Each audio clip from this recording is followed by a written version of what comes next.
Students, ये आपकी BA second year की पॉलिटिकल साइंस की क्लास है। हमारा जो टॉपिक चल रहा है वो है ब्रिटिश कॉन्स्टिट्यूशन।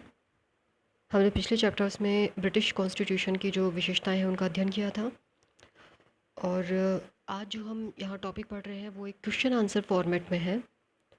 और इस क्वेश्चन आंसर फॉर्मेट का वो जो क्वेश्चन है वो इस तरीके से पूछा जा सकता है कि ब्रिटिश संविधान में संयोग और विवेक के पक्ष क्या हैं, या ब्रिटिश संविधान जो है वो विकास का परिणाम है, न कि रचना। हम इसको आराम से डिटेल में समझते हैं कि क्या चीज़ है। देखिए, जो ब्रिटिश संविधान है वो एक विकसित संविधान है, इवॉल्व कॉन्स्टिट्यूशन है। ऐसा नहीं हुआ कि किसी संप्रभु शक्ति ने इसका निर्माण किया हो किसी विशेष काल में।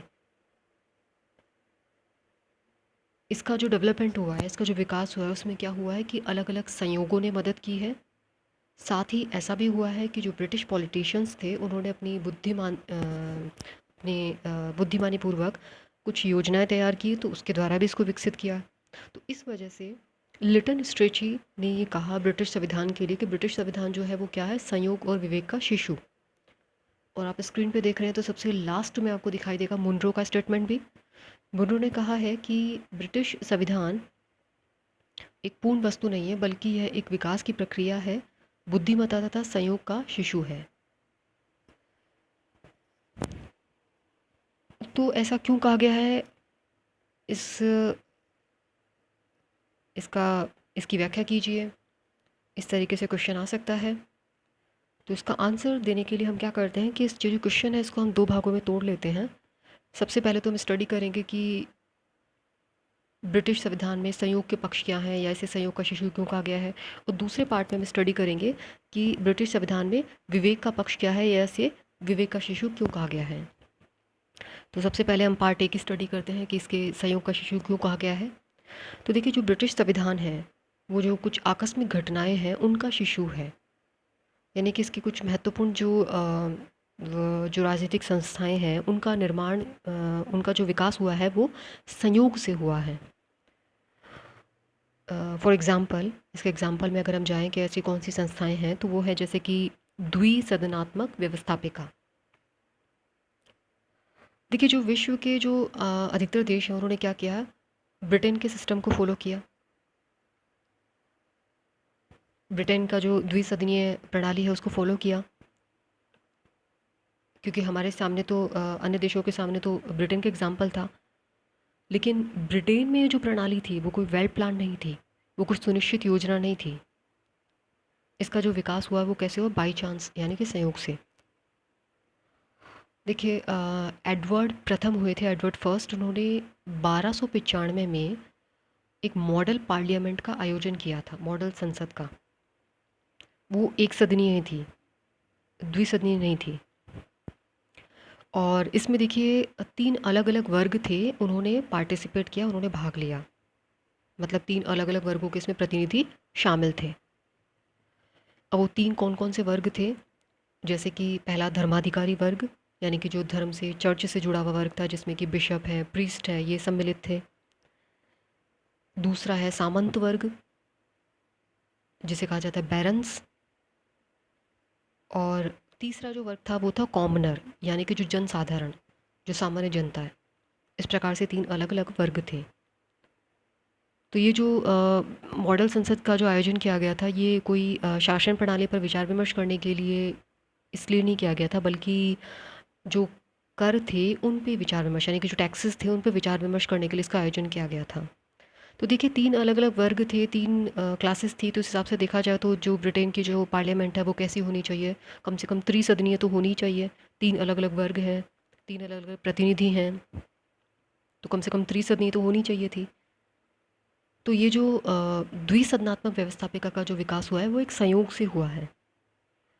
तो जैसे कि हमने अध्ययन किया कि करों पर विचार करने के लिए मॉडल संसद का आयोजन किया गया था, तो इसमें जो धर्माधिकारी वर्ग था उसमें भी जो उच्च धर्माधिकारी वर्ग था वो तो सामंतवादियों के साथ में मिल गया, और जो निम्न धर्माधिकारी वर्ग था वो जनसाधारण के साथ मिल गया।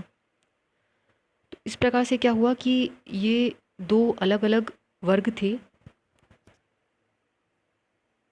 यानी कि जो प्रथम वर्ग था उससे तो लॉर्ड सभा, और जो द्वितीय वर्ग था उससे कॉमन सभा का निर्माण हुआ।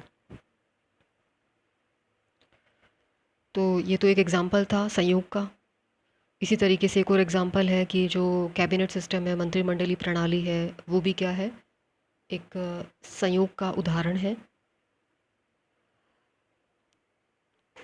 ब्रिटेन में एक राजा हुए थे, जॉर्ज फर्स्ट। तो उनको जब राजा बनाया गया था तो वो अंग्रेजी भाषा का उनका कोई नॉलेज नहीं था, तो इस वजह से वो सदन में अनुपस्थित रहते थे। ब्रिटिश रीति रिवाज या भाषा कहें या राजनीति जो थी उनसे वो अनभिज्ञ थे, तो बैठकों में पार्टिसिपेट नहीं करते थे। इसी तरीके से उनके जो वंशज हुए, जॉर्ज सेकंड, जॉर्ज थर्ड, उन्होंने भी कैबिनेट की जो मीटिंग्स हुआ करती थी इसमें उपस्थित नहीं रहते थे। अब उनकी अनुपस्थिति में कोई ना कोई तो ऐसा होना चाहिए जो अध्यक्षता कर सके। तो कैबिनेट का जो सबसे प्रमुख सदस्य होता था वो उनकी बैठकों की अध्यक्षता करता था, और उसी ने ही उसी पद ने आगे जाकर के प्रधानमंत्री का रूप ग्रहण किया। तो रॉबर्ट वॉलपोल थे जो ब्रिटेन के पहले प्रधानमंत्री हुए हैं। तो देखिए ये भी सब भी क्या हुआ, बाई चांस हुआ, संयोगवश हुआ। ये कोई इस सोचा समझा फैसला नहीं था या सुनियोजित कोई योजना नहीं थी। तो इस घटनाक्रम के कारण ऐसा भी हुआ कि जो मंत्रिमंडल यानी कि जो कैबिनेट है वो निम्न सदन के प्रति उत्तरदायी होने लगा। उसके निम्न सदन के प्रति उत्तरदायित्व का जो सिद्धांत था उसका जन्म हुआ। तो ये तो हो गए कि ब्रिटिश संविधान में संयोग के पक्ष क्या थे। अब हम नेक्स्ट पॉइंट की बात करते हैं कि ब्रिटिश संविधान में विवेक के पक्ष क्या हैं। तो ब्रिटेन में कुछ ऐसी राजनीतिक संस्थाएं भी रही हैं। अभी तो हमने उन राजनीतिक संस्थाओं की बात की थी जो आकस्मिकता की वजह से, संयोग की वजह से विकसित हुई। कुछ ऐसी भी राजनीतिक संस्थाएं हैं जिनमें कि सुनियोजित ढंग से सुधार किए गए, या कुछ सुधार किए गए जो सोच विचार करके लागू किए गए। तो इस वजह से ब्रिटिश संविधान को विवेक का शिशु भी कहा जाता है। तो इसमें है जैसे कि वयस्क मताधिकार है, गुप्त मतदान प्रणाली है, एक सदस्यीय निर्वाचन क्षेत्र है। ठीक है, तो इसके लिए अलग अलग एक्ट्स लाए गए और उनके द्वारा इस मताधिकार को या जो अन्य जो बातें उनको नियमित किया गया।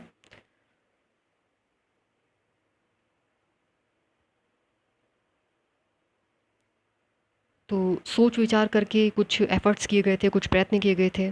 उसके द्वारा जो निम्न सदन है उसका प्रजातांत्रिकरण किया गया और लॉर्ड सभा की शक्तियों को सीमित किया गया। जैसे देखिए 1969 में एक्ट लाया गया था, उसके द्वारा जो मताधिकार की आयु थी, वोट देने की जो आयु थी, उसको 21 वर्ष से घटा करके 18 वर्ष कर दिया गया।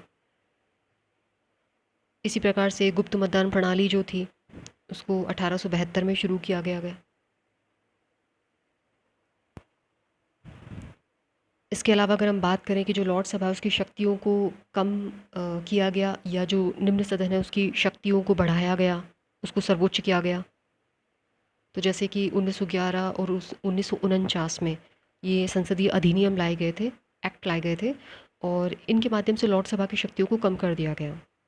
ठीक है, जैसे कि साधारण विधेयक होते हैं तो उस पर लॉर्ड सभा अ, 1 वर्ष के लिए रोक सकती है, जबकि वित्त विधेयक को वो 1 माह के लिए रोक सकती है। तो इस प्रकार से उसकी जो शक्तियाँ थी उनको प्रयत्नों के द्वारा सीमित किया गया।